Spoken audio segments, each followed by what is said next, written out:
Can you please excuse this interruption?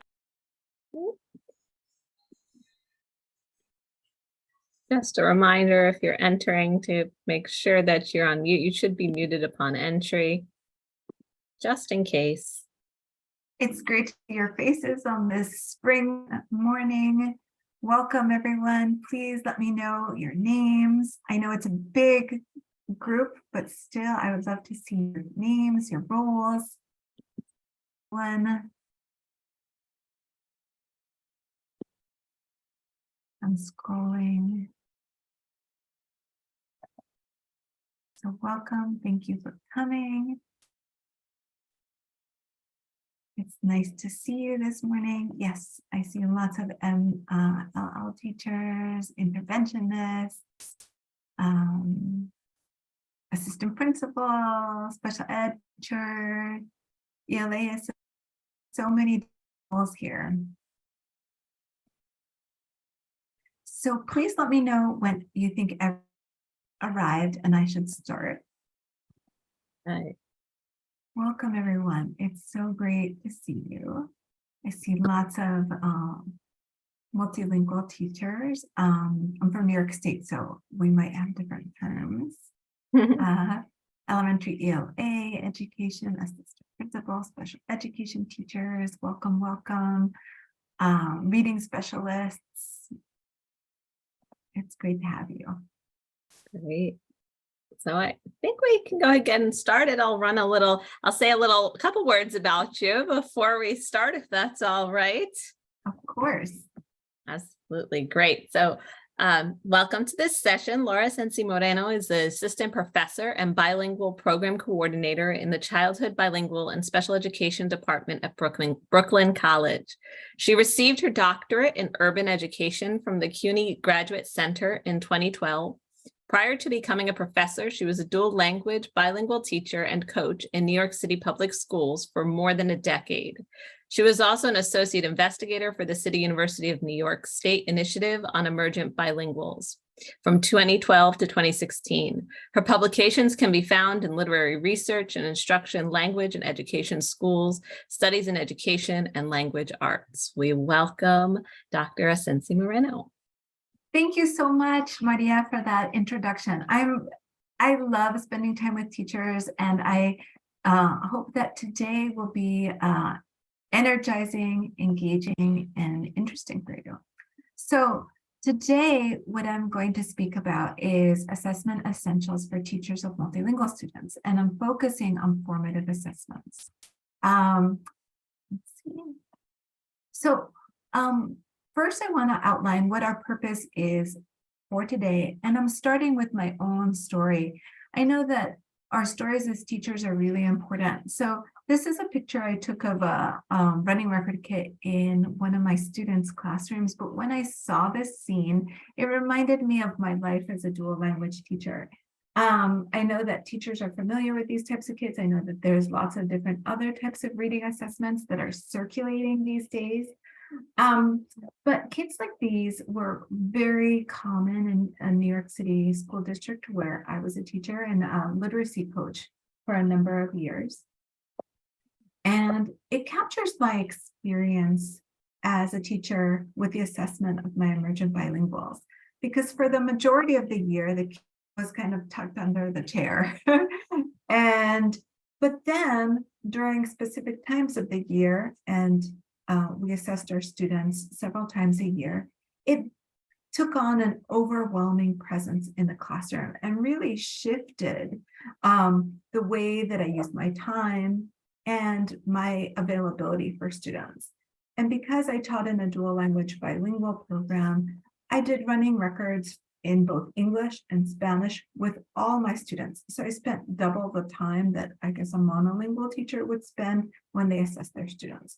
And I start with this story because it really shaped who I became as a literacy coach and then as a professor of bilingual education. Because as a teacher, I really believed, wow, we're spending all this time collecting assessments and learning about student reading, but how are we really using it for and with students? And as a literacy coach, that became one of my primary questions and the topic of my dissertation. So what are we going to do today? I would love, within the next hour and a half, I'm going to tackle a couple topics. The first topic is aligning our vision of reading with assessment.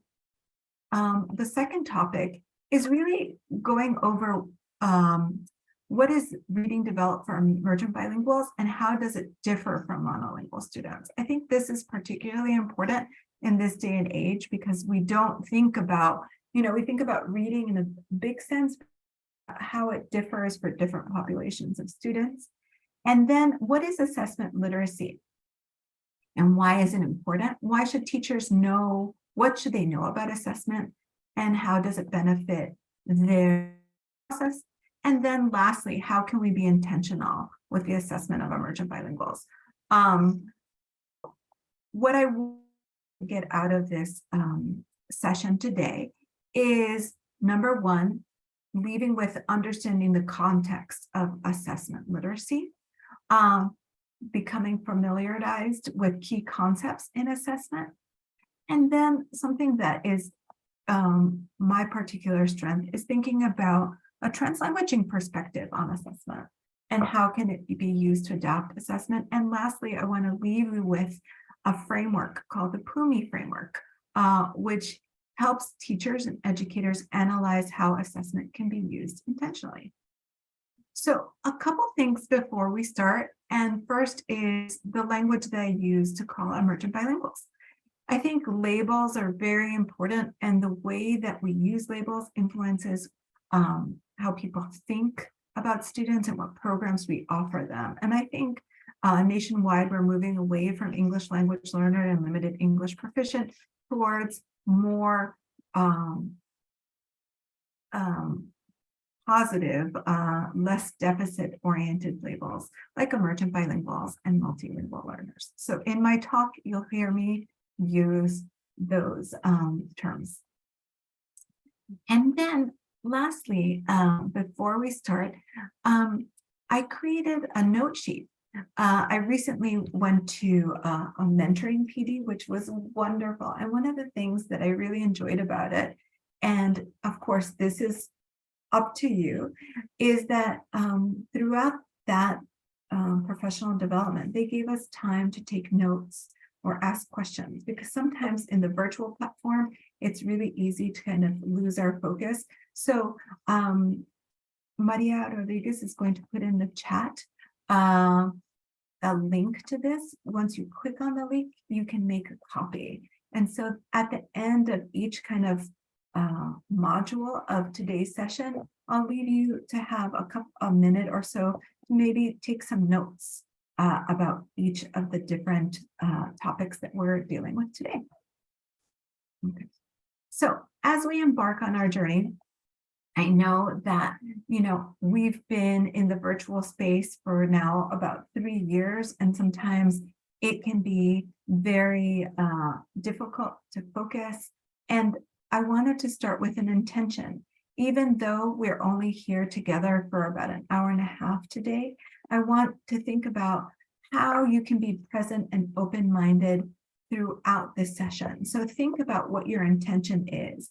What do you want to get out of this session? How can you be present and participatory through the chat, or asking questions, probing? And here are some ways I think that our group today can really learn together, is thinking about inquiry. So here are some phrases: tell me more about, I don't understand, or asking questions like, please tell me more, I'm curious about this, etc. So I hope that in the chat there's some lively discussion, and I'll leave about 10 minutes at the end for questions. So think about ways that you can participate and ask your questions. So first, I wanted to start about where we're starting from. You came to this session about assessment. So what in the group, what are some things you can answer, either one, that you feel confident about in terms of assessment, or you need help or clarification with?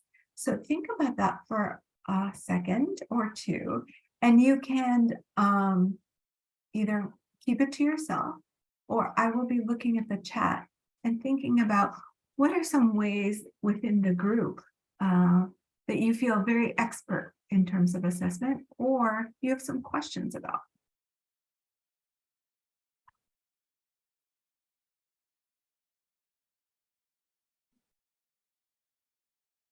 I'm going to pause for a couple of seconds.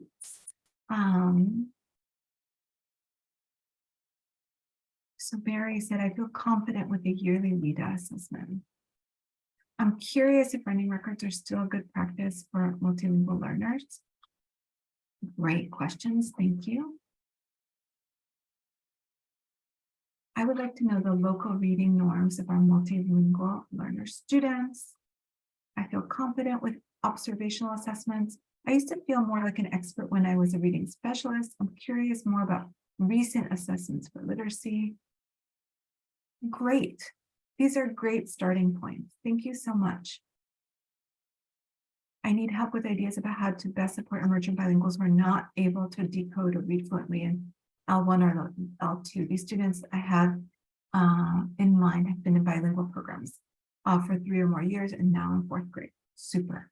Thank you for putting these things in the chat. As you put your own wonderings and noticings in the chat, we can really think about how we can have conversation about these. Okay. So the first topic that I want to talk about is, what does it mean to align reading and assessment? And I wanted to start with this video called Immersion, and it's about a child named Moise. Some of you may have seen this before, but I think it's really powerful. It's about standardized assessment. It's a little dated at this point. It's about a child in California, and he's a new arrival, and he is a relatively new teacher, and he is about to take a math assessment, the standardized California math assessment.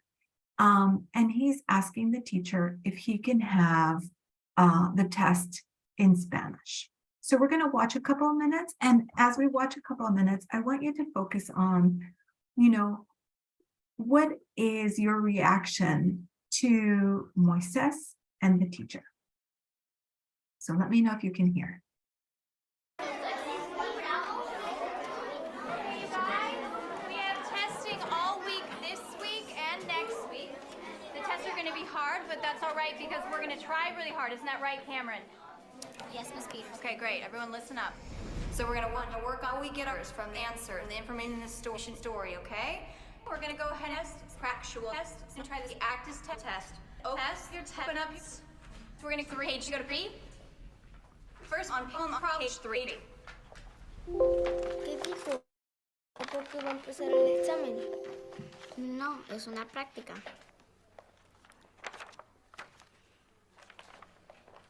We're going to take notes from the story, and we're going to turn it into a math problem, and we're going to walk through it together, okay?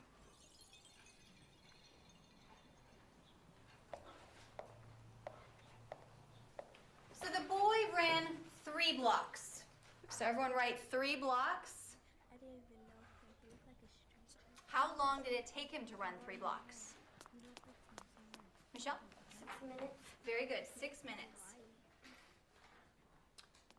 All right, so then we're going to take 3 blocks and 6 minutes, ¿Por qué el right? niño corre con los bloques? ¿Qué?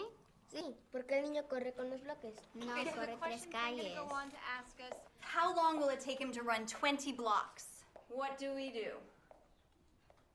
How many minutes is that per block? 8 minutes. Try and remember to raise your hand if you want to answer, okay? No, it's not 8 minutes. Michelle? 18 minutes? Nope, not 18 minutes. Yes, Enrique? 40? 40, yeah, very good. How'd you get 40? I don't know. You don't know? Well, 40 is the right answer. How did you get it? I forgot. You forgot. Okay. Does anyone know how we get 40?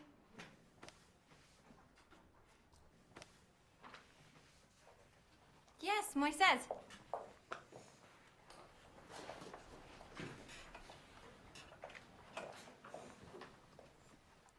$40? Yep, that's right. Very good. Great. Can you tell us how you got that? 40. Yep, very good. But can you explain to the class what you did here, how you got that?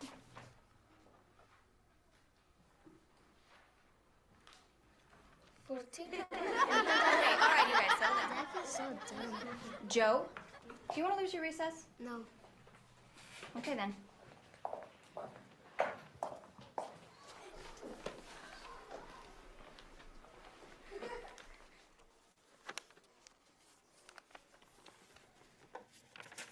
Thank you, Moises.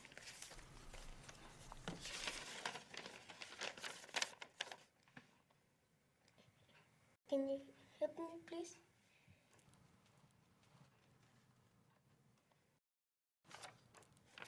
Can you take a walk with me?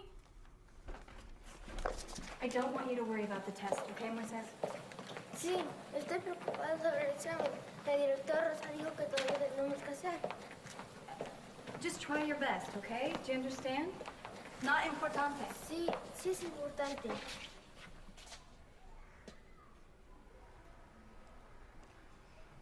You're right, Moises. It is important. I'm going to stop there. I want quickly, and it's so hard with virtual mediums, but I picked this video, and if you'd like to see the whole thing, it's available on YouTube. It's called Immersion.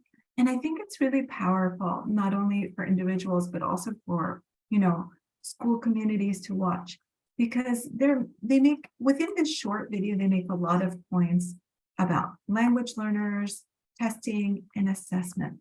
What are some things you were as you watched this short clip? Teresa said it brings tears to my eyes. Oh, thank you, C. Willis, for putting it in. I used to use this video in training sessions. What are some things to you?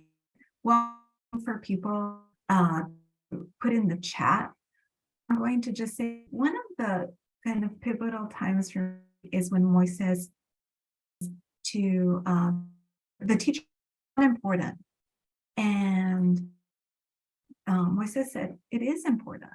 So sometimes, like perhaps as a new teacher, to me in this video it doesn't say, but it seems like she's a new teacher. They can get the message, oh, well, there's some kids who are not going to do well, so it's not that important. You shouldn't really focus on them. But for the actual child, it is important. So Amanda's right, and obviously wants to learn and show his knowledge. He needs the support to show those. Lisa, how vocabulary can be confusing. English is languages are confusing, but when blocks, he was thinking about the blocks that are manipulated, not city blocks. Any other thoughts?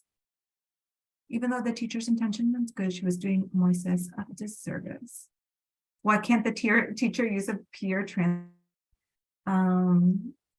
Exactly. But one of the things that we see here is the assessment policy affects the child.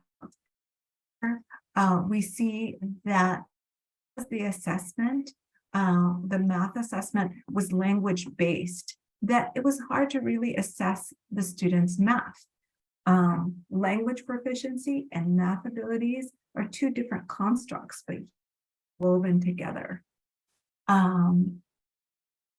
Jennifer said, I was thinking how annoyed I would be if I didn't understand something, and then it was repeated to me loudly, like,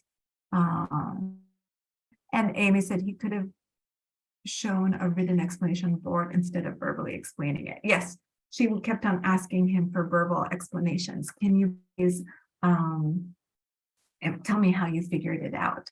Jessica, why can't the assessment be offered in Spanish as well?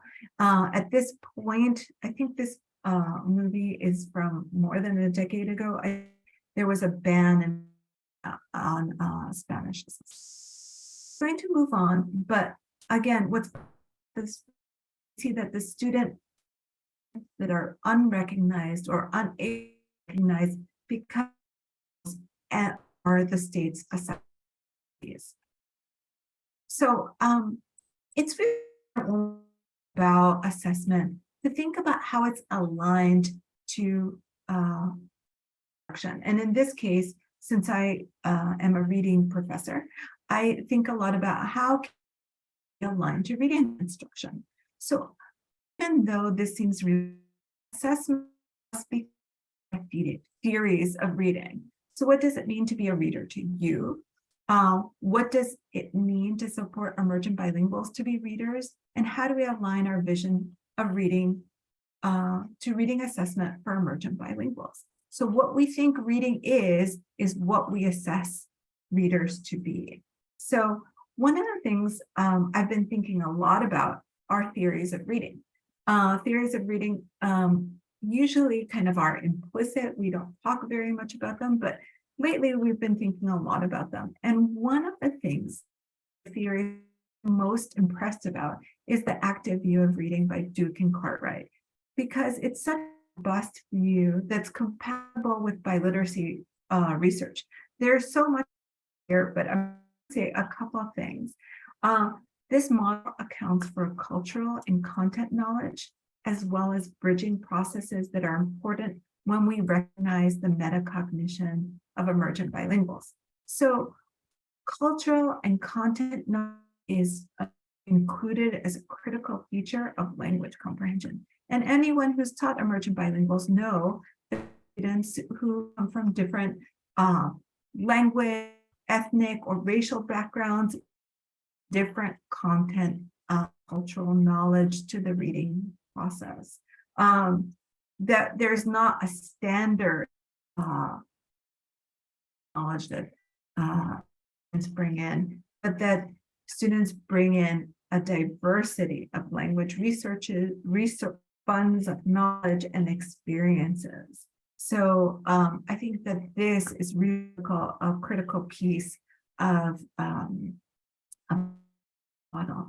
I am also inspiration from Cardigan, talks about emergent bilinguals or multilingual students, that their background impacts their knowledge of sounds, letters, words. So for Spanish speakers, E is I in English, and that our sounds really are very cultural.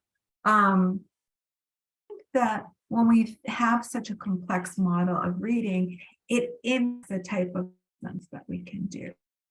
I'm really also very impressed with this purple section for bridging processes. We know that emergent bilinguals or multilingual students, cognition and meta language is really important, thinking about how their languages relate to each other. And within this theory of reading, this is really robustly modeled. So I'm not going to speak very much about it. We could do a whole session on it. But when we think how we describe emergent bilinguals as readers, I think we need to anchor ourselves in an equally complex of reading.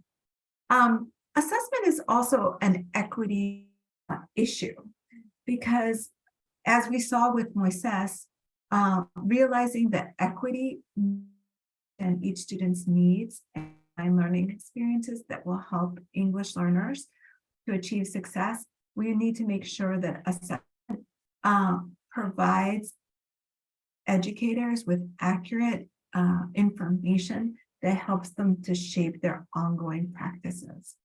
And this is from the WIDA people, walk heritage. So one of the big things that I want you to take away from them, really assessment tools are not neutral tools. They emerge from a theory of learning and a theory of reading. So we need to be aware of the possibilities and limitations of theories of reading. So here I put this picture. This is a folk tale where the 7 people feel different parts of the elephant and don't know what kind of animal it is. As teachers, we need to make sure that we are as a reader and not just get very small compartmentalized skills, but look at the reader as a whole person in order to avoid being this type of understanding various portions. So at this moment, I'm going to let you have 20 to 30 seconds, very short. Go on to that note-taking sheet and write notes or learnings that you have from this particular session. Oh, let me see. And Laura, I don't know. I want to just take a moment. I'm not see if there's anything we can do to help. There's a little bit of choppiness coming through. Oh no, I'm so sorry. 1 second. Can you hear me? Or it's still choppy? Right now it's clear. It's not consistent, I think. It's, just here and there that it's coming through.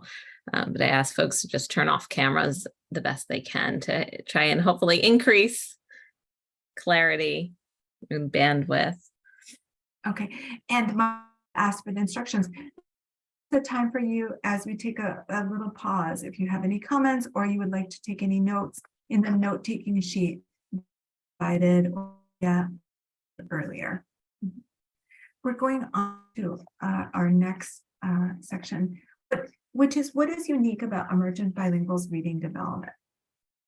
And Maria, please let me know if I am a little choppy. Like I said, this is spring break for my son. I could take a second to ask him if he's on any device to have him stop doing that. Maybe while folks are doing this portion, answering that question, we can, if you want to just check that. I'm so sorry. No problem. It started getting choppy again. So if you're just joining us or you missed it, I put in the chat a little bit before, but I think it may have gone up when some of the things, if you can jot a note in the note taker that's there. So there's a Google Doc, it'll prompt you to make a copy of that. And then you're thinking about answering the question. And this is just for you. I hope it's better now. He was watching TV. I told him to stop watching TV. Let's see if that makes a big difference. Hopefully, if there's no streaming at all, then it would be better. So one thing I think is important for all teachers is to understand what is unique about Emergent Bilinguals reading development, how they differ from monolingual students. So in the past, I feel like in the past 10 years, we've really taken a huge number of strides for understanding that emergent bilingual reading and development is really a dynamic process. So we're moving from an older vision of how students learn, where it's an individual process, where language is static, where we would say you either have it or you don't have it, that language learning is linear, that language is learned best if only one language is used always, to thinking that transfer was really automatic, to more recent conceptualizations of language learning. That language is really a social process that happens in context, in interaction, that language is action, that it's not something that's stable, it's constantly being developed and learned. Language is not necessarily linear. And I think that translanguaging scholars have helped us think that translanguaging can help support metacognition and language development. So only sticking in one language, while grammatically helpful at certain times, at other times we can use translanguaging to support language development. And that emergent bilinguals need explicit opportunities to think about language and transfer. So just an idea. Now, decades ago, like 15 years ago, when I was a second grade teacher, we would just say, oh, if the child has X in Spanish, they'll automatically transfer it to English. We don't think that anymore. We think that kids need specific structured opportunities to think about how one language relates to the other, and opportunities to have conversations about that, and to develop complex notions of what is cross-linguistic. So it's really important to recognize that emergent bilinguals bring their multilingual lived experiences to the reading process. So they may have experiences, let's say, I always use the example of Spanish, in Spanish of reading that differs from their experience of English in reading. They may sing songs in church, they may hear oral stories, they may see TV shows that are in Spanish that all support their literacy, but it happens in another language.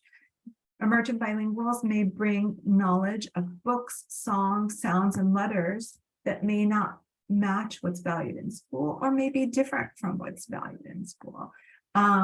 Parents may be talking to their children and teaching them about letter sounds and words in ways that differ from how we do it in school.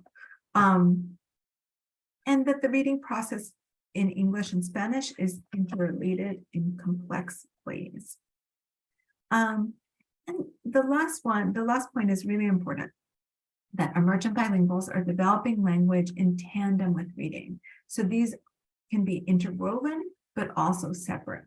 So while students are learning to read, they're also learning language. So while we can teach language and reading at the same time, sometimes we can separate them so that just like in the Moises video, we're not confounding them or intertwining them. And messages about emergent bilingual self-efficacy may be negative.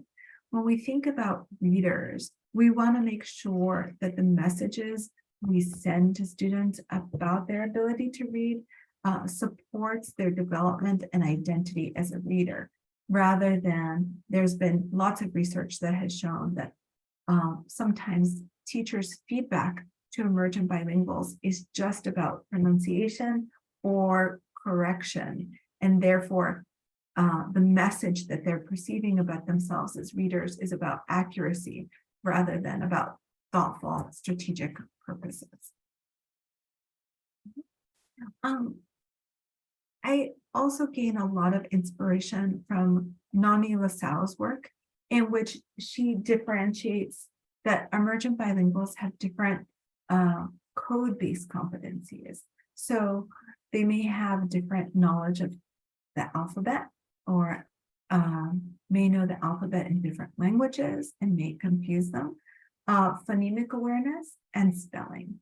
And a quick story, my son, who is home today, when he was very little, he had a hard time realizing, and this is like when he was 3 or 4, realizing that ocho, or the number 8, was not being understood by people who didn't speak Spanish. So he would always count 1, 2, 3, 4, 5, 6, 7, 8, 9, 10, and people would correct him, and he just didn't understand. What are you trying to say? I'm saying ocho.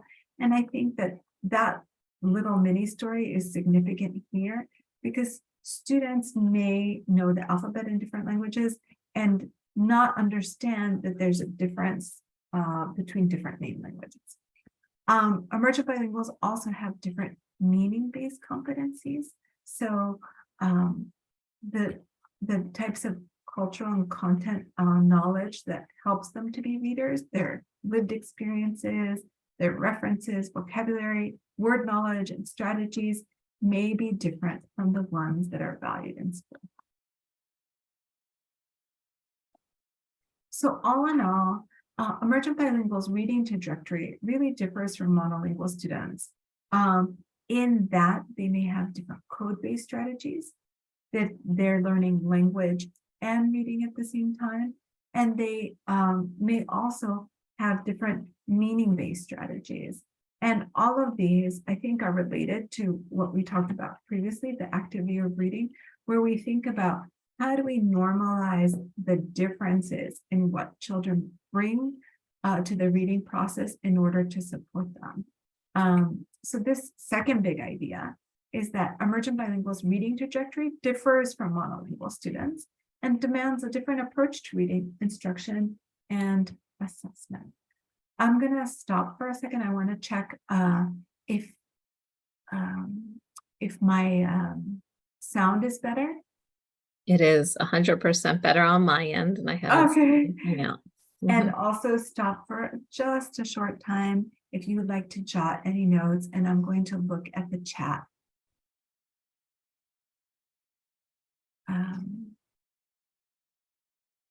Marisol said, oftentimes literacy kits offered more than one language or literal translations from the English. It's true, which often include words that don't translate, like blocks and other concepts that don't bridge some sociocultural divides. Marisol, this is such a good point. When we're thinking about the resources that we use for our emergent bilinguals or multilingual students, we need to think about how it matches their context. I know that where I taught in Brooklyn, there was a huge Caribbean population, yet the books were written in Spanish that often were marked by a Mexican background. So they were reading Spanish dialect that didn't match their cultural resources. So we need to think about, how do we acquire resources that match students.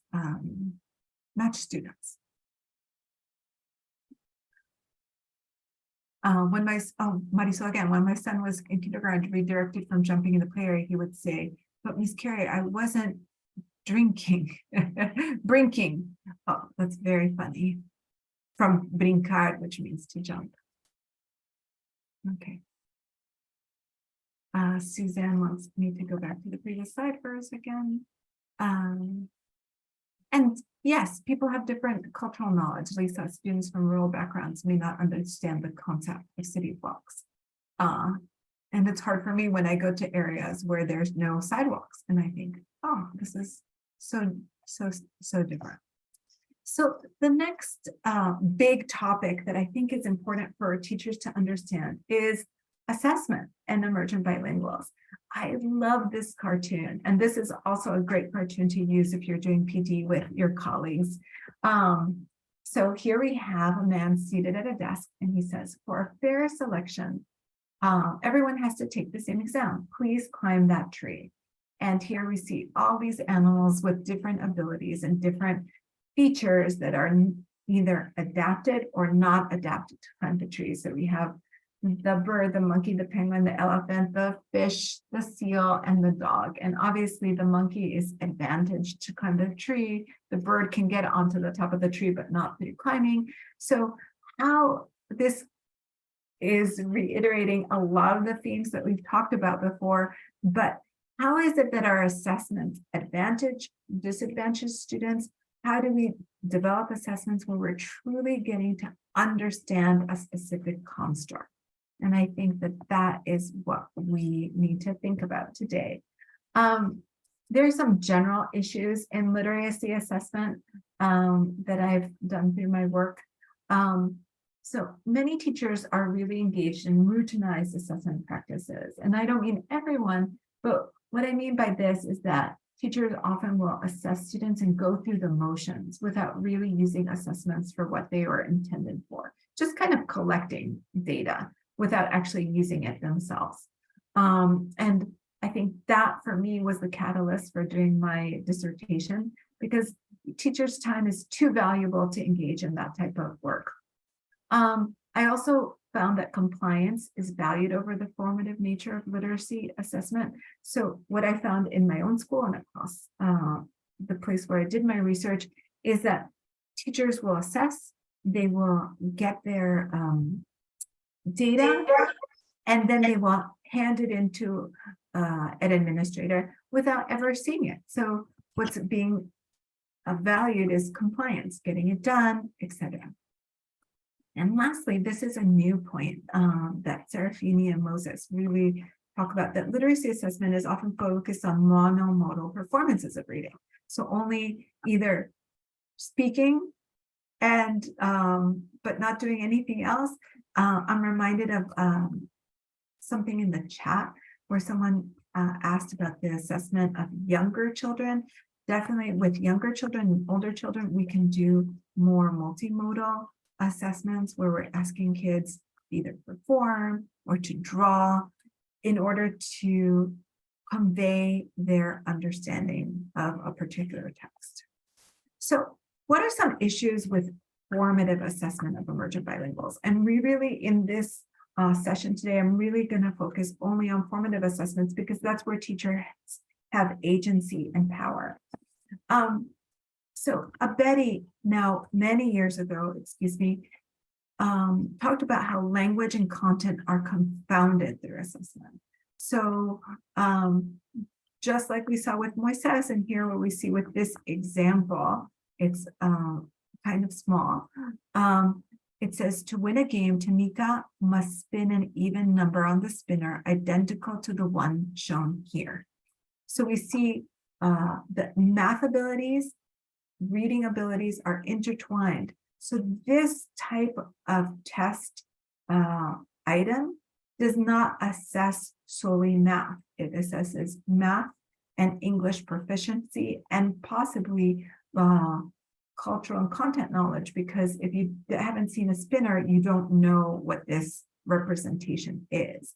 But here we see a phrase, to win a game, even number, which is vocabulary related content, to a spinner, again, vocabulary identical to the one shown below. So here the one is used to indicate a spinner, but just like in the Moises video, it can also mean the number one. So students will have to do a huge number of meaning-based strategies to understand what this question is even asking. So when we have test items where language and content are intertwined, it's very hard to even assess, to understand what we're assessing.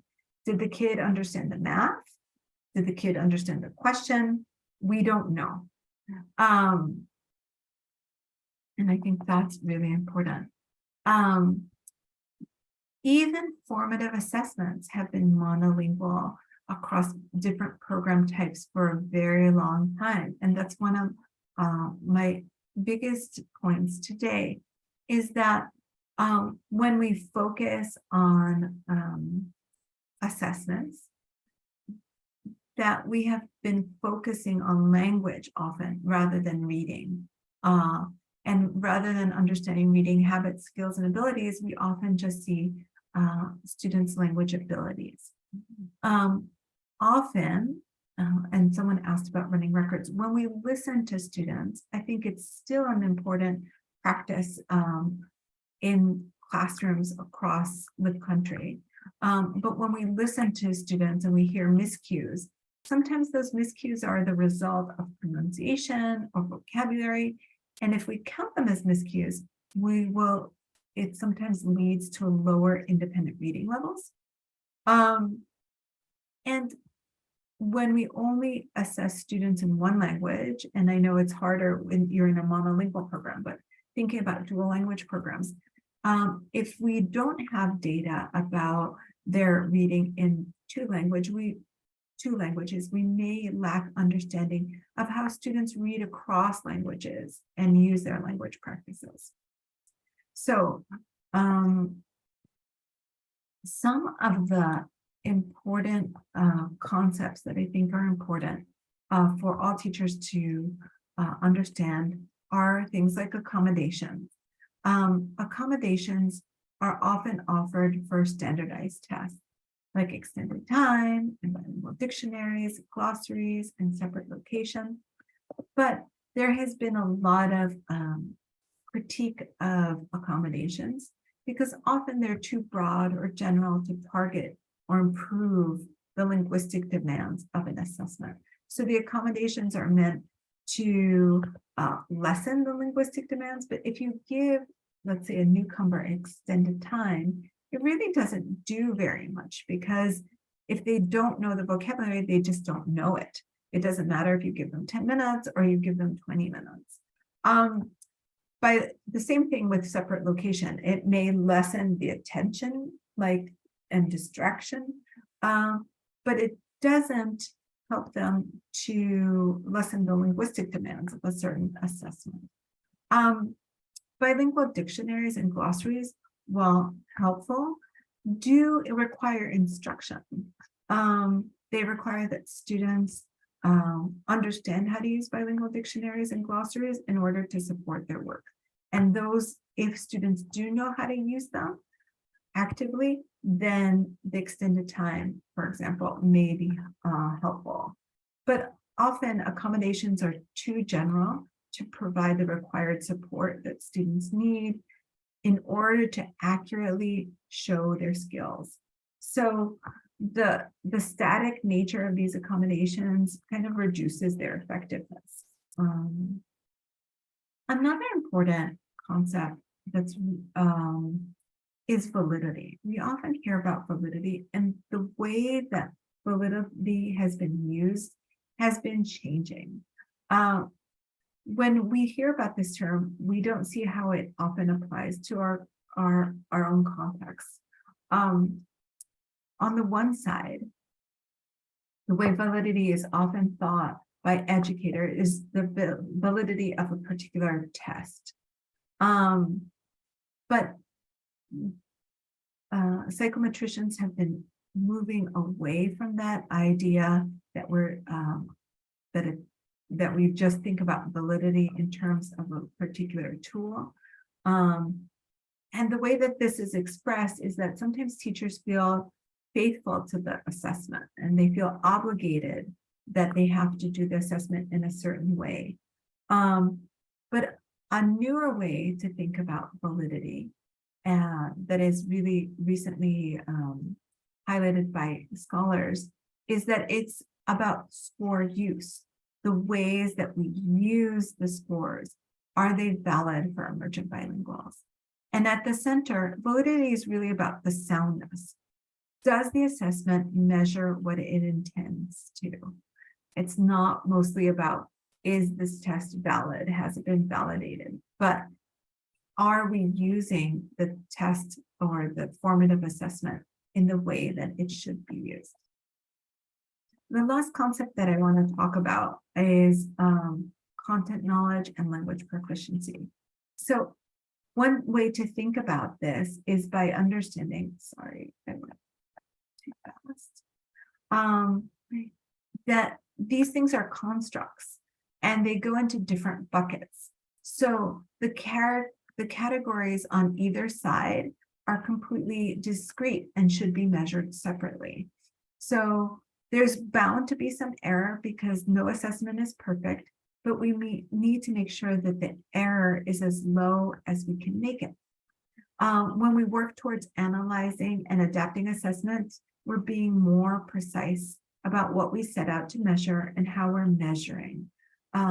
So that we can collect more accurate information about assessments. So, for example, on the left side, my left side, about measuring content and language proficiency.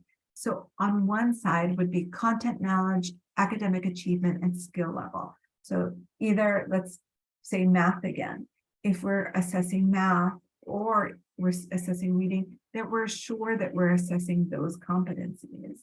And that language proficiency, we're assessing at a separate point and that we don't mix them.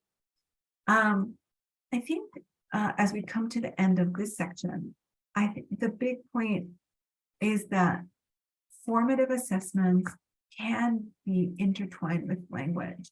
And when they do, they provide teachers with an inaccurate read on their emergent bilinguals. So at this point, I'm going to take another pause to see if you have any questions, thoughts, and you can jot down any notes from that you have about this short section.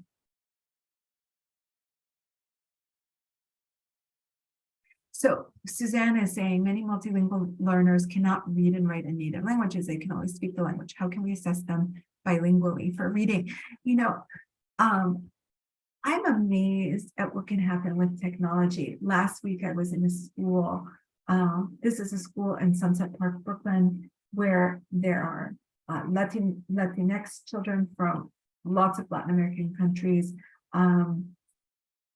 lots of Chinese speakers, Russian speakers, and those are the three biggest populations. They have the dual language bilingual program, but they also have monolingual programs in which the Chinese and Russian speakers are in. And every class that I go in, teachers are using technology in such innovative ways. Last week, I saw a teacher working in the hallway with a small group of students speaking into her phone, and the phone would translate what she was saying into Chinese, and the student, who was probably in second grade, was responding. So using oral language in that way. That same week, I saw students working in math groups, and there were some recent arrivals from, I'm not sure which former Soviet country, who were working on math, and the math problem was translated into Russian, and this doesn't answer your question, Suzanne, because they could read in Russian, but for younger children, they use a lot of text-to-speech or speech-to-speech programs, which allow students to really participate. Yeah, so she's saying, Suzanne, you use it for your Turkish students. I think we're in a monumental time where technology really can support teachers in ways that we haven't had access to in the past. So I want to talk quickly about formative assessment. Formative assessment is my favorite. Here's one of my former students working with students, one of the, I think, powerful things about formative assessment, and someone said this in the chat before, is it really highlights the observational aspect of assessment. And Marie Clay said this many years ago, and I know that lately her name has not been used positively, but I think that there are many things that she said which are important for our work as teachers and are enduring, is that there must be times when the teacher stops teaching and becomes an observer, the time when she must drop all of her presuppositions about what the child is like, and when she listens very carefully and records very precisely what the child can in fact do. Assessment is really about seeing the person and seeing what the person can do. Here, I would love, if you have a moment, what do you like about formative assessments, or how does the power of formative assessment help you as a teacher? If you have a second for that. What's an aspect of assessment that you enjoy doing and how it's taken up in school? One of the things that I loved about assessments is it helped me to have individual time with students. Here, Jennifer saying this exact same thing. It's a moment, context of the moment and the student. It was a time where I really began to know my students and have conversations with them. Marisol says I enjoy sharing kids' progress with them individually. Those conversations are truly important. There's a lot of promise with formative assessment. It's a process used by teachers and students during instruction that provides feedback and adjusts ongoing teaching. So just like in the chat, it's not only feedback for us to understand how is this child progressing throughout the year, but also providing feedback to that child and to their family. I'm going to highlight two quotes from the National Council of Teachers of English position statement on formative assessments. They say that literacy assessment is a social process, not a technical activity. So it's really about our human process of assessing students. And that within literacy assessment, we need to embrace diversity in languages, learning styles, and rates of learning.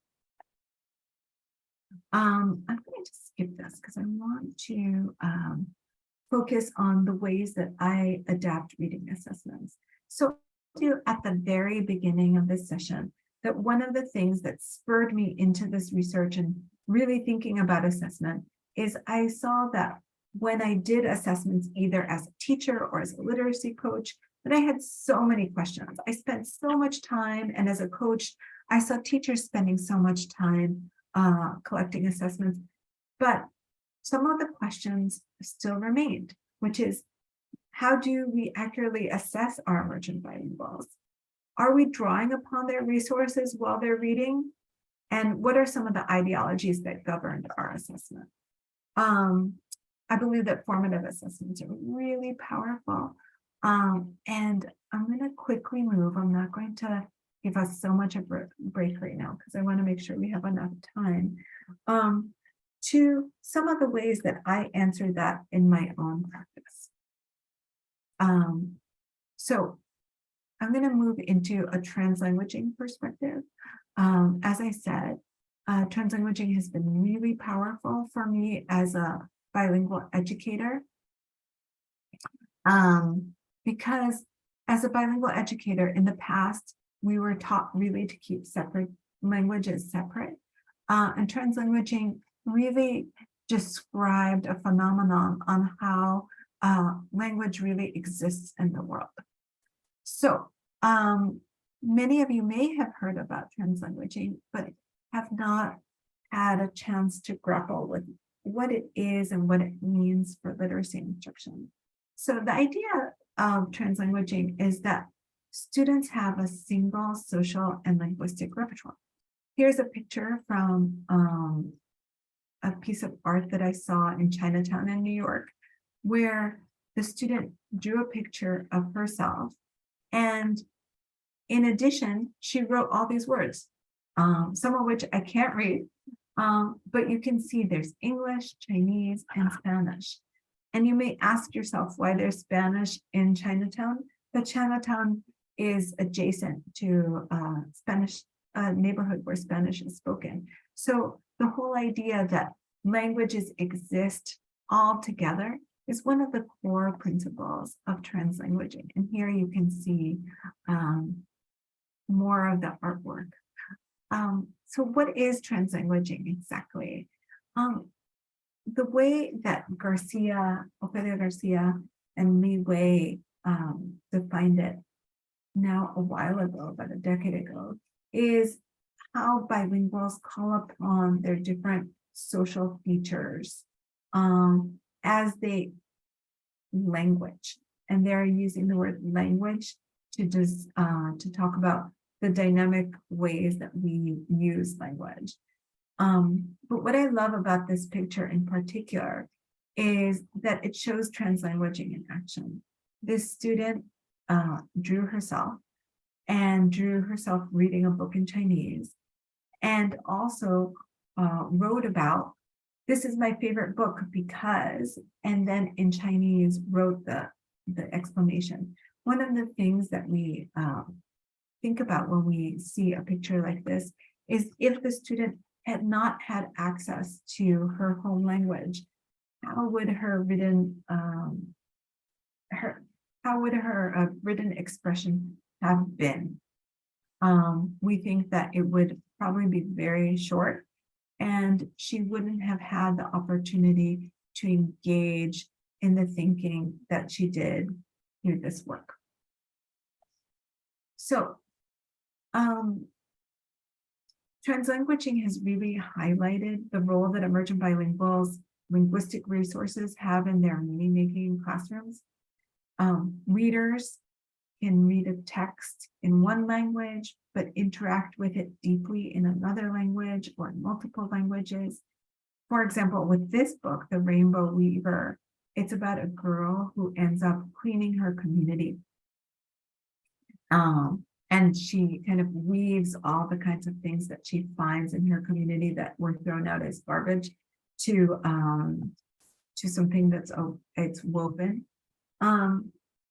So kids who read this may express themselves about the text in Spanish or in a combination of English and Spanish, even if the book is read to them in English. Understanding that reading does not have to be equated with language proficiency opens up the understanding that to accurately assess emergent bilingual readers and multilingual learners, that teachers, we need to push ourselves towards a multilingual strengths-based approach to assessing reading. So I'm advocating for shifts in assessment frameworks where we think about how when we assess students, that we allow students to translanguage, that they can express themselves not only monolingually, but multilingually about their understanding of a particular text.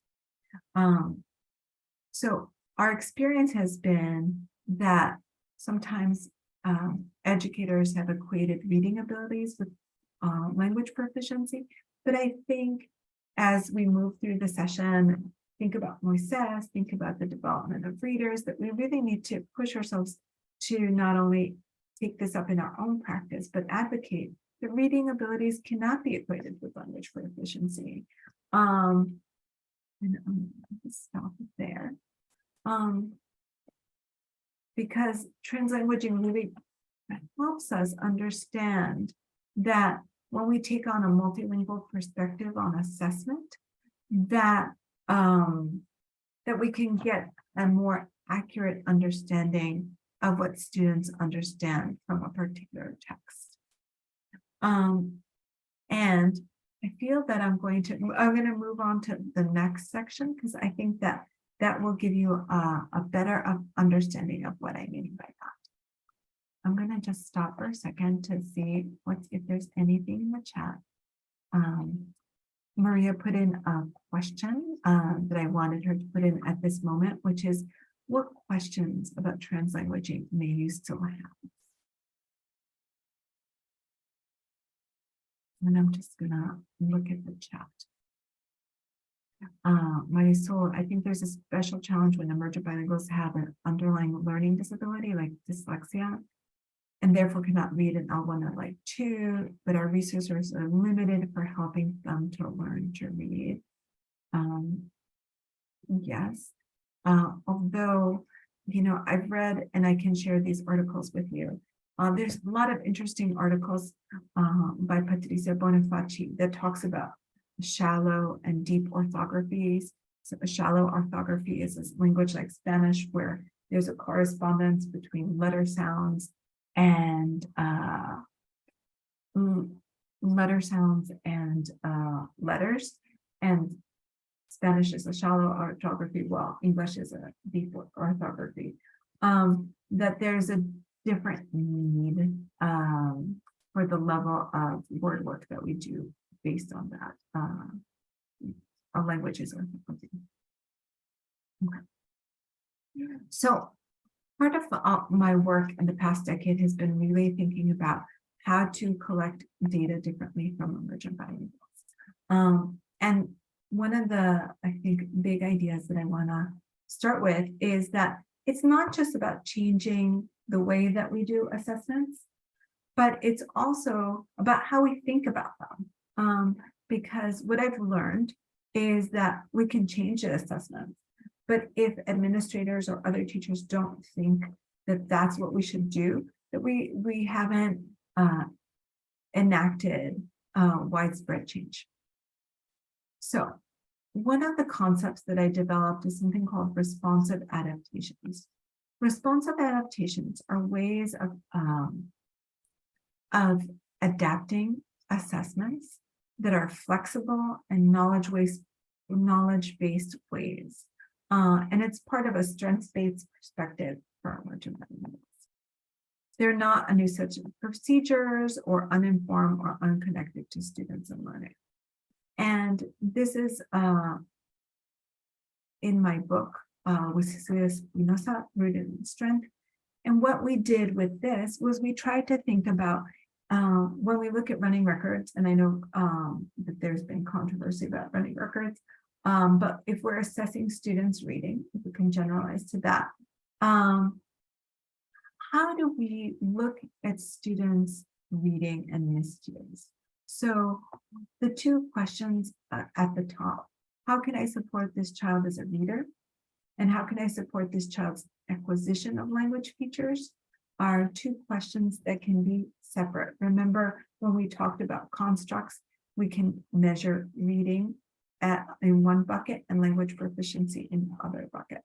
So what we've tried to think about is, what are the different types of miscues or issues that students may have if they're reading in a language that they're learning, their second language. So, for example, if a student substitutes another word, like here, when I went home, I ate a cookie, and the student says instead, when I went home, I aided a cookie. That's something that we also sometimes hear English speakers say. I know when my kids were little, instead of liked, they always said liked it. So teachers need to ask themselves, does the substituted word make sense? Is it a verb? Is it an irregular verb that the student doesn't know? Is it an ed ending?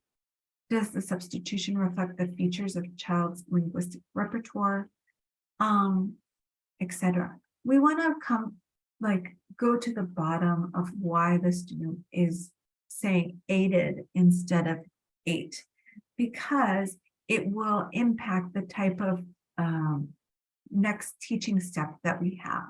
So if this is counted as a miscue, and we say to the child, when I went home, I ate a cookie. Look at the beginning, look at the end. That might help, but I think it's really important that it feeds into our understanding of this child may need some support with language features. So understanding verbs, ed endings that would be apart from a reading lesson, for example. Here's another portion of this chart that we created for our book, Rooted in Strength. And I saw in the chat before, someone had said that, mispronunciations are not miscues, which I totally agree with. If a child pronounces a word differently than the assessor. So here we have the same sentence. When I went home, I ate a cookie. But instead the child reads, when I went home, I ate a cookie. And the teacher hears when instead of went. We need to think about, does the pronunciation affect meaning? How does the pronunciation reflect the student's knowledge of a given named language? So in my experience, many emergent bilinguals may have pronunciation issues that we need to investigate further. So asking the child, so when you said this word, what did you mean? What does it mean when I went home? So to understand if it's a pronunciation issue or if it is a meaning-based issue is really important because it affects the feedback that we give to students. So for example, if they say, oh, when I went home means I, went to my home, then we can provide feedback in English. Went, we need to pronounce the final T, rather than kind of leaving that never to be spoken to students and just counting it as a miscue. I'm going to just show you this. This is an example that I created that is not an actual student, but shows you an instrument that I devised called the differentiated miscue analysis form, because in addition to meaning, visual, and syntax, we also have language. This last two columns, one is for language and one is for pronunciation. So here this child would say, read, do you want to learn about frogs eat toads? Let's jump right in. Let's start with frogs. Frogs spent some time in the land. Frogs breathe through their nose, but they also breathe through their skin when they're in water. Frogs have big, and the teacher gives them bulging eyes. They have special eyes that help frogs see well when they're in the water. They shut out their long, sticky tongues. So how does this idea of looking at miscues differently work with a student? So here, this made-up child, Nubia, her miscues are reflective of a child who's bringing her whole linguistic repertoire when she reads to the new language. The majority of her miscues are either substitutions or insertions. And when looking at the nature of her substitution, we can ask, how does the substitution make sense? How does it reflect her language development? So the first substitution is E in Spanish, and it's translation of the word in English, and it preserves the exact meaning of the sentence. So it means that one of the feedback that she can be provided is when you're reading, in looking at the word, and you are making meaning in your head, but the word actually says and. Then we see spented for spend by adding an ed to the end of the verb. And understanding irregular verbs is an area that emergent bilinguals really need support in. There are also words that are pronounced based on her understanding of how sounds sound in her language, like sticky instead of sticky. So we need to think about, based on this, how do we provide feedback? So as an example, as a teacher, I would say to her, I love how excited you were about reading this book.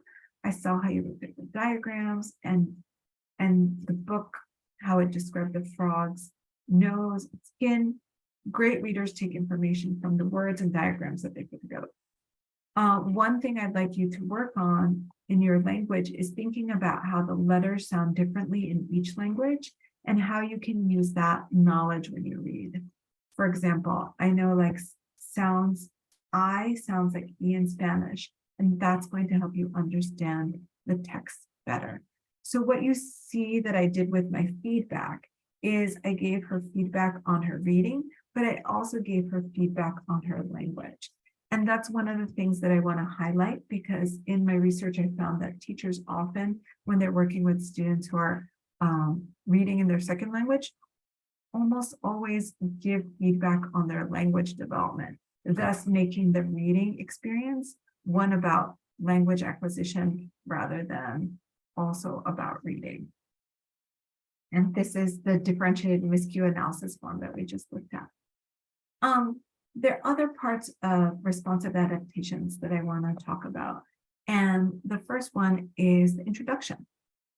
This is taken from an example of an ENL teacher in New York. We call it ENL, Teachers English as a New Language Teacher, who was reading with a very new arrival.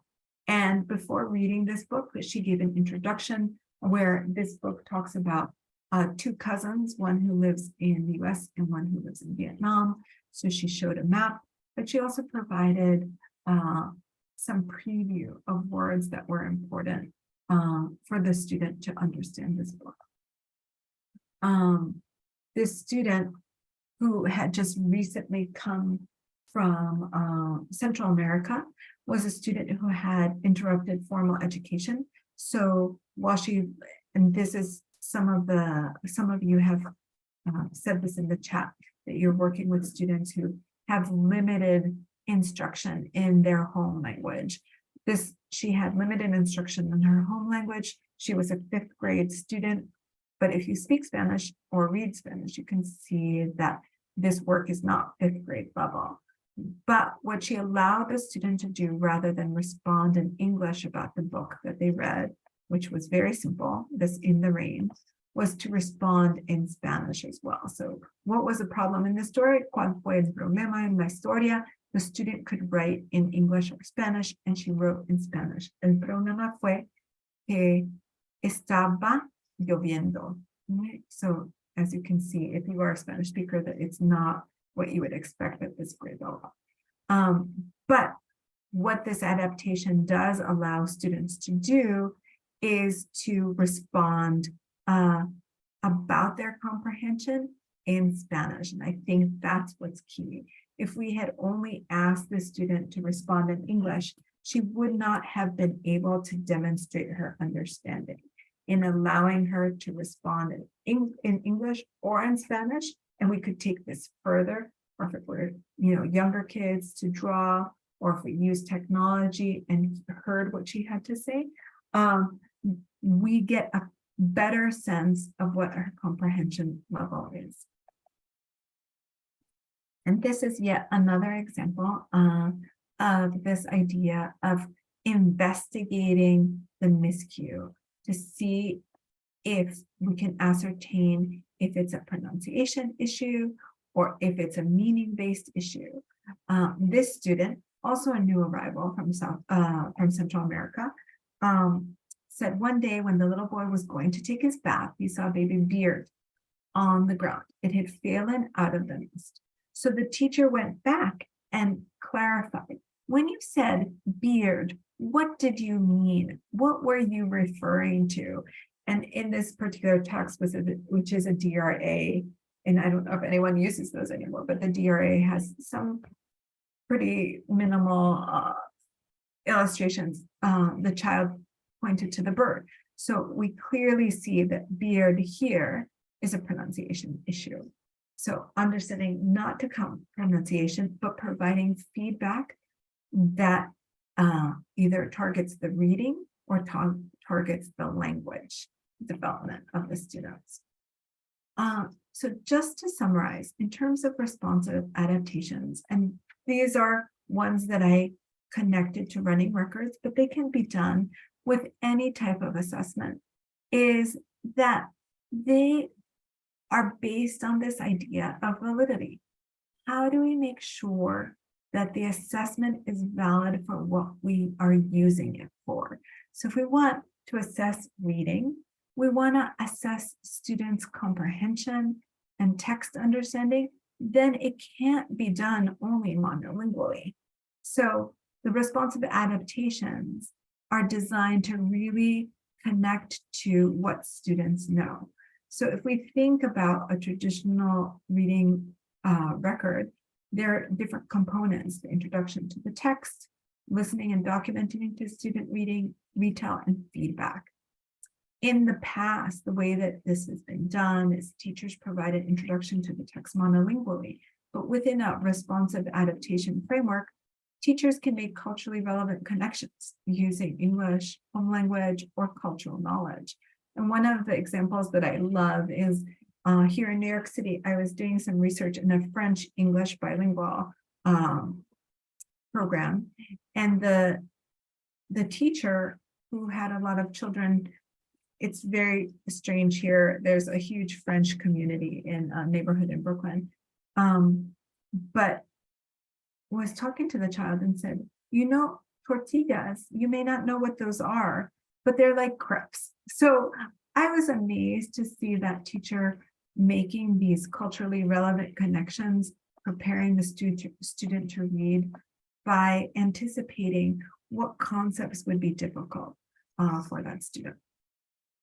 And then we talked a lot about listening and documenting for miscues and fluency and understanding how language impacts those.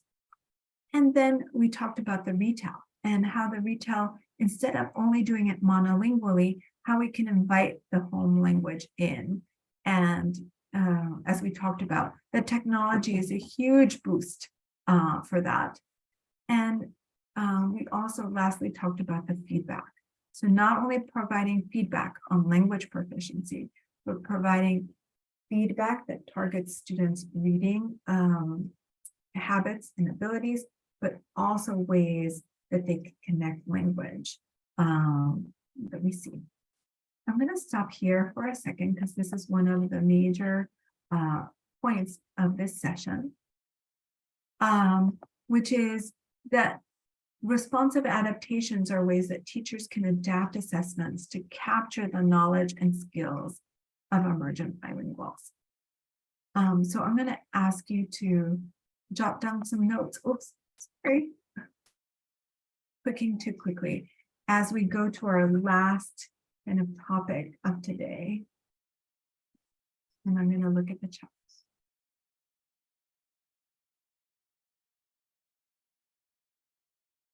So Maria is saying, it's less about the actual tool that's used, but finding ways to listen to students, provide feedback, and increase the validity of our assessment to inform instruction. And it's true, different assessments are going to come in and out of fashion. They're going to be, you know, But what's important is that as teachers, you have the assessment literacy to understand that if you want to assess something in particular of an emergent bilingual, that we really need to tease apart language and language proficiency and the content skill. In reading and literacy, it's really hard because literacy and reading are interwoven. But we need to think, I think translanguaging is an excellent opportunity for us to say, you know, now is an assessment time, so I can assess multilingually. If it's an instructional time, then I can have goals for language proficiency. And I think that's a really important distinction. I know we have about 10 minutes left, and I want to leave enough time for questions. So I'm going to move to our last section of today's talk, which is PUMI. I love this framework called PUMI, and it was developed by my colleague and friend, Kate Mahoney, who is at the State University of New York. And PUMI is designed to help educators evaluate and analyze a given assessment. So it's comprised of 4 different components. The first is, what is the purpose of this assessment? And this is a complex question because it can be hidden. So when I showed you the running record kit at the very beginning, what was said to be the purpose of the assessment, which was formative and to help teachers work with their students, was not the actual purpose of the assessment, because all the resources were really about using it as a kind of a formal assessment. We were giving the assessment, we were handing it into administrators, and it wasn't about like us learning about students. It was really about the administration having the data on students' reading levels to group them. So this is a tricky question, but it's really important to think about what is the true purpose of a given assessment. And if you're using the assessment not for the purpose, how can you steer it back so you can actually use it for the purpose of the assessment? Then this is the work about validity. How are the results being used? Again, the example of the running records is really important. Is it being used to truly understand each child, or is it being used to sort children? And then what is the best method? If we want to assess reading comprehension in students, what is the best method? And I think that all of you through the chat, and I want to thank you for being so active on the chat, because it really helps me to think about what are the kind of issues that you're dealing with. If you have children who are on the autism spectrum, if you have children who are special needs, maybe the method that's used in the general classroom is not the best method for you to use. Or if you have newcomers, maybe you need a different method in order to assess reading comprehension. So the method is really critical. If you're working with early childhood, you know, what is the method that you use to best ascertain what students know? And then the instrument. What instrument are you using? And what are the strengths and weaknesses of that instrument? I think are really critical for educators, from the administrators to teachers, to have this framework to really be clear about your assessment policy. So I just wanted to give you a quick example of how I did this with my own work, and then we'll go to questions. I'm so sorry, I always plan too much. It's my bad habit as a teacher. So in using this PUMI framework and my work in reading, I thought about running records. What assessment do I want to adapt? I wanted to really adapt reading assessment because I knew that emergent bilinguals were using their language resources to read, but yet were never able to use it on their assessment. So as a teacher, I saw them using it when they read, but I never saw them, it wasn't official in the assessment. And what did I use it for? I used my assessments to report to administration, but I wanted to use them for instruction. And a step that is not in PUMI, but is to really know your emergent bilinguals. What do you know about their resources, their literacy practices, and what would you like to find out? I think this is a critical step. Sometimes we assume that children don't know something, but we don't ask them about their out of school literacies, which may really bear on their in-school literacies. Okay, so I knew that my students for Latinx from Brooklyn, second generation, Mexican, Central American, few from South America, many children engage in out-of-school literacy, such as church and oral stories. And then the purpose. What are my purposes for this assessment? Given the purpose, what language practices did I invite students to use, and what did this mean about the method? So I wanted to assess comprehension, fluency, decoding. I wanted to develop guided reading groups or small groups. So I knew from this analysis that I needed to insert opportunities for students to use their language practices during the assessment. And even though my assessments were oral, for some of the students, I included different types of elements, like multimodal elements, if it made sense. Okay. And I'm going to stop here because we already talked about the different types of responsive adaptations. And I'm going to move to the end about questions, ideas, and next steps, because I know that we only have like 3 or 4 minutes. And again, I apologize that I always plan so much. And I've been talking because I'm very passionate about this topic and I always want to share so much about it. But I would love to hear your questions. I've really enjoyed everything in the chat thus far. So let's see. We have one. Yeah. Go ahead. I was just going to read it to you, but I think you already have it. So I love, Maria, that you said this is aligned with our Delaware Guiding Principle Assessment for Learning. How can we entice our classroom teachers to adopt the responsive adaptations?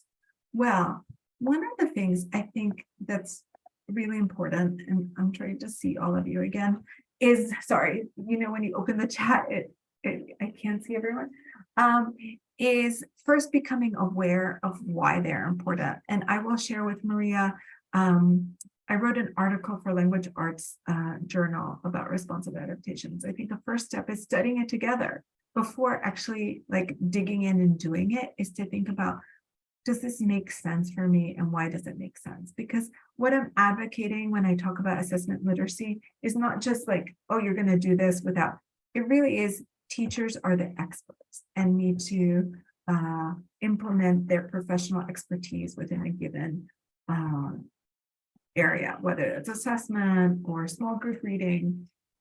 It really is about professional expertise. So I think a first step is reading that article and understanding. And then I think a second step is picking one part of an assessment, going through the CUNY framework and thinking about what's an assessment that we're not getting a lot out of that we need to adapt.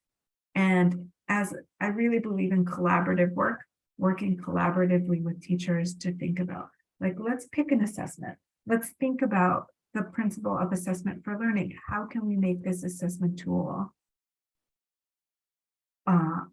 truly assessment for learning? And what do we need in terms of the method and instrument in order for that to happen?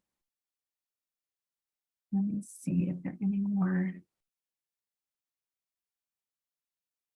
I will share the PowerPoint. Thank you, everybody. I realized when I was presenting that there was so much talking, but like I said, I felt like there's so much to go over within an hour and a half. Yeah, it was absolutely wonderful. Thank you so much for sharing that. And it so well aligns with that guiding principle. I was so excited to hear that from my end. And it was just a wealth of knowledge and a lot to go back and listen to and review again. So we thank you so much for being here and for sharing with us. For those of you that are still on, I just want to let you know at the end of the day, the strategic plan focus group will be happening. It was pinned on your schedule, but we've made it so that you can actually click and register for that or select that as a session, just so that we have a sense of how many folks will be coming to that and we can plan appropriately. So during this break, if you can go in there and pick it if you are, if not, that is okay, but we just want to make sure that we're prepared. Dr. Ascenzi-Moreno, any parting words? No, thank you so much for your invitation. I hope you have a great rest of your conference. Maria, thank you for inviting me. I will share some resources, and my email was on the slide, but I'm sure they'll share it. If you have any particular specific questions, you can always email me. I'm happy to answer. Thank you so much for your willingness to do that. Right. Thank you, everyone. Sessions start back up at 12:30. Enjoy your lunch. Bye-bye. Bye.